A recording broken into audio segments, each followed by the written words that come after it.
After a collapse, everyone defaults to the ground. It's automatic.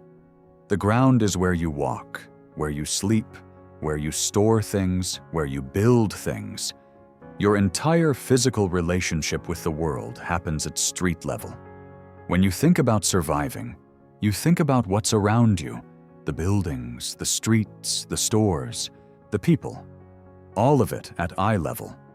And that instinct, that absolute certainty that survival happens on the ground, is going to cost a significant number of people their safety, their resources, and in some cases, their lives. Because in a post-collapse environment, the ground is where the threats concentrate. The ground is where desperate people move, where territorial groups establish control, where resources get fought over, and where every confrontation happens. The ground is observable, predictable, and increasingly dangerous as the situation deteriorates. Meanwhile, directly above every city block, every commercial strip, every residential neighborhood in the country, there is a layer of the built environment that almost nobody thinks about and almost nobody uses. Flat, elevated, largely invisible from street level, and offering three things that no amount of ground-level preparation can replicate. The rooftop, not a hiding place, not a last resort. A strategic position with advantages that the ground simply cannot provide, and that most people in a collapse will never think to access because they're too focused on what's happening at eye level to look up. The ground is where collapse happens.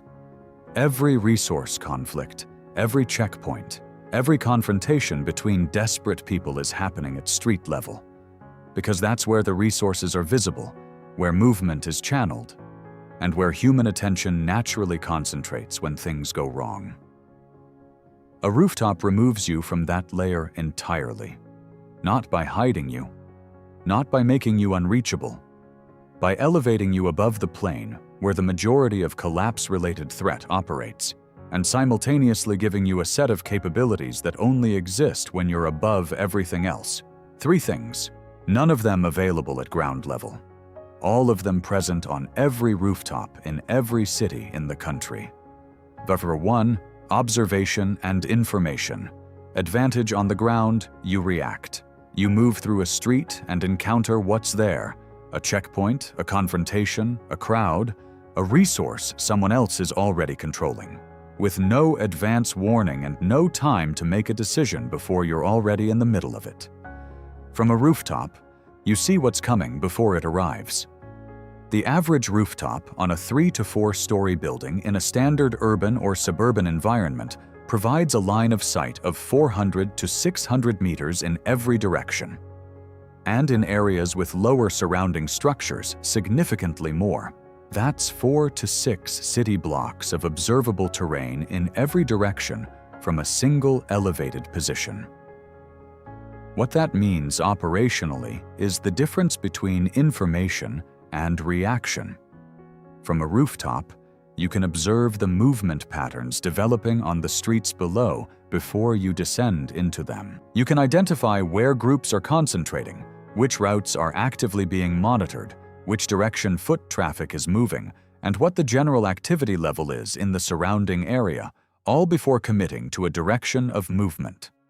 In military doctrine, this is called terrain dominance, the principle that an elevated position provides inherent intelligence and decision-making advantages over forces operating at lower elevations. It's why every military force in history has fought for high ground. It's why observation posts are always elevated. The physics of line of sight are not negotiable. In a post-collapse scenario, the person on the rooftop watching the street for 20 minutes before descending has dramatically better decision-making information than the person who walked out their front door and started moving without looking first.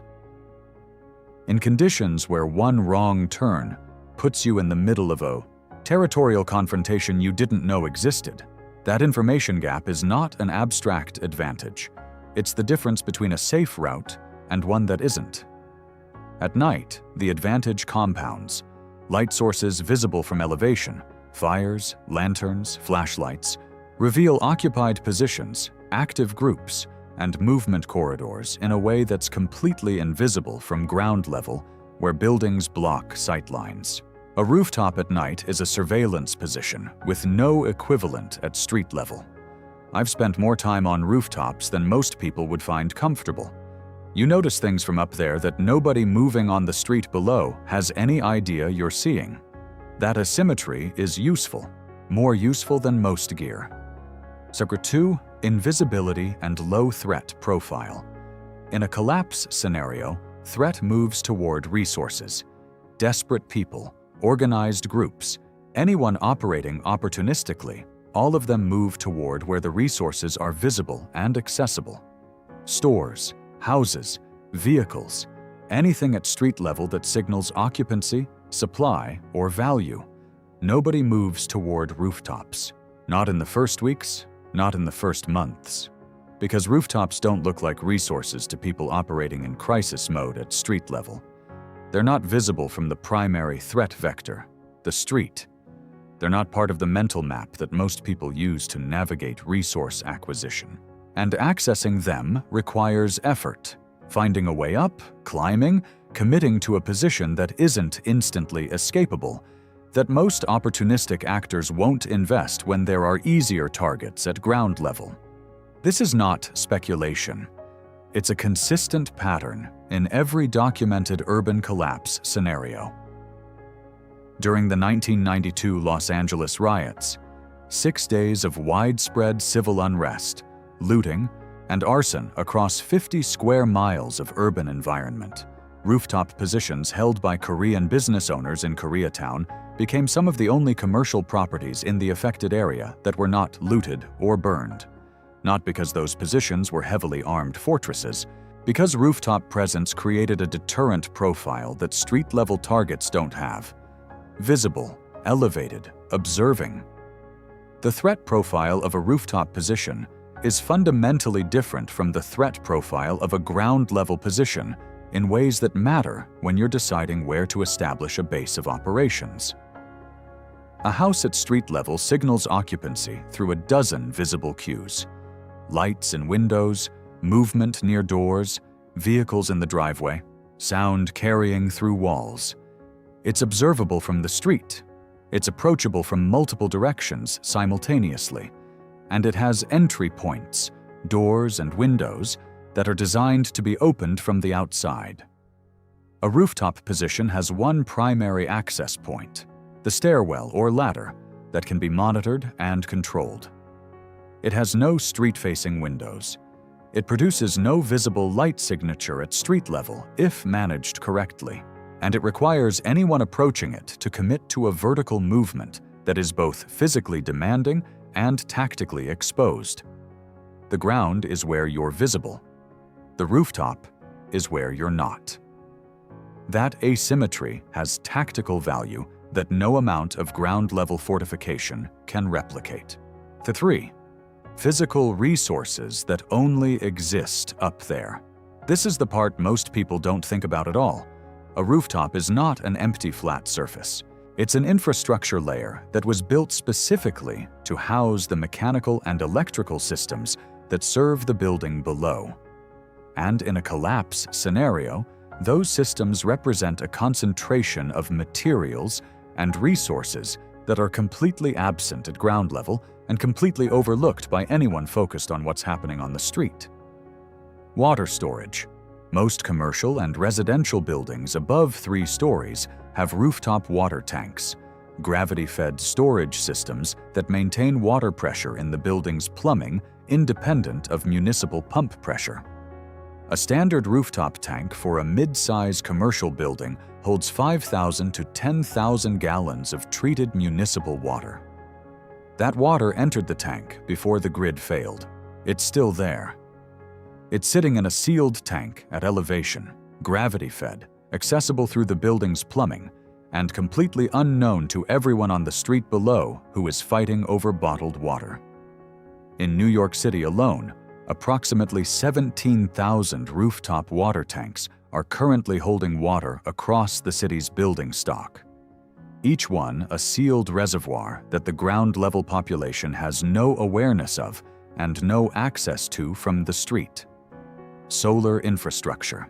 The expansion of rooftop solar across American commercial and residential buildings has placed functional, grid-independent power generation on an increasing percentage of rooftops in every urban area.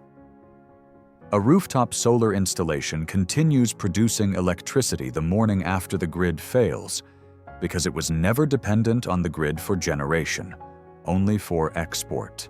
The inverter, the battery storage system where present, and the panel array are all still functional, still producing, still accessible to anyone who reaches the rooftop and understands what they're looking at.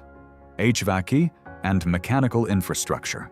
The rooftop mechanical units serving commercial buildings, air handling units, cooling towers, exhaust systems, are assemblies of steel, copper, aluminum, electric motors, fans, belts, and fasteners that represent significant raw material value independent of their original function. The copper in rooftop HVAC systems alone, refrigerant lines, heat exchanger coils, electrical connections, is measured in tens of pounds per unit. Steel framing, aluminum housing panels, industrial motors with copper windings. All of it concentrated in one location. All of it accessible without competing with anyone at ground level. Antenna and communication infrastructure. Rooftops carry cellular antennas, radio repeaters, and communication equipment that in a partial collapse scenario, where some infrastructure is functioning and some isn't, may still be active. Understanding which rooftop communication assets are present and potentially functional is the kind of intelligence that has immediate practical value for any group trying to maintain communication capability. The ground level of a post-collapse urban environment will be stripped of accessible resources within days to weeks by the concentrated population moving through it. The rooftop layer will not be stripped, because almost nobody will think to go there, because almost nobody thinks about rooftops until they need something that only rooftops have.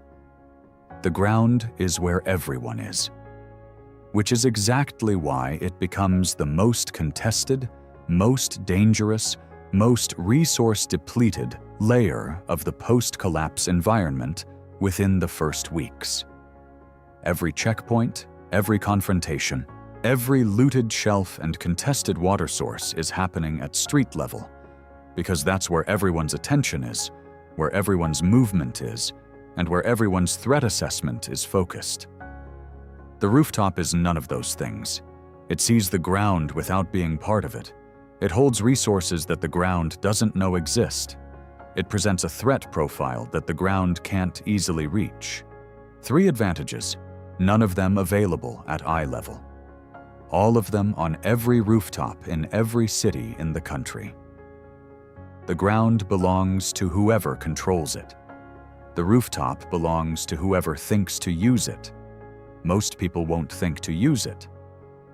Subscribe and leave a like if it was useful. Click on the video appearing on the screen to continue learning how to survive. And remember, know the place before you need the place.